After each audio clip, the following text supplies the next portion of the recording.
عادل ہر روز گاؤں کے پاس والے جنگل میں کھیلنے جاتا تھا، مگر ایک دن اسے ایک انوکھا درخت نظر آیا۔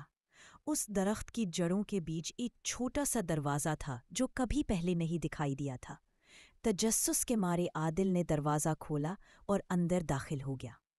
اندر ایک لمبی سرنگ تھی جس کی دیواروں پر نیلی روشنی جھلمل کر رہی تھی۔ سرنگ کے آخر میں ایک کمرہ آیا جس کے بیچوں بیچ ایک میز رکھی تھی اور اس پر 3 شیشے رکھے تھے۔ ایک میں سرخ آگ کی چمک تھی، دوسرے میں برف کی ٹھنڈک اور تیسرے میں سنہری دھول۔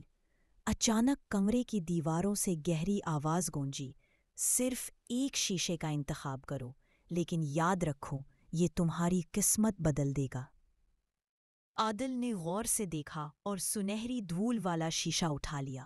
جیسے ہی اس نے ڈھکن کھولا، دھول ہوا میں بکھر گئی اور اس کے ہاتھ میں ایک چمکتا ہوا پتھر آ گیا۔ وہ پتھر روشنی چھوڑ رہا تھا اور ساتھ ہی آواز آئی، تمہیں بہادری کے بدلے یہ خزانہ ملا ہے۔ یہ پتھر تمہیں ہر اندھیرے میں راستہ دکھائے گا۔ عادل نے پتھر سینے سے لگا لیا اور واپس آیا تو وہی چھوٹا دروازہ بند ہو چکا تھا۔ اب جنگل عام سا لگ رہا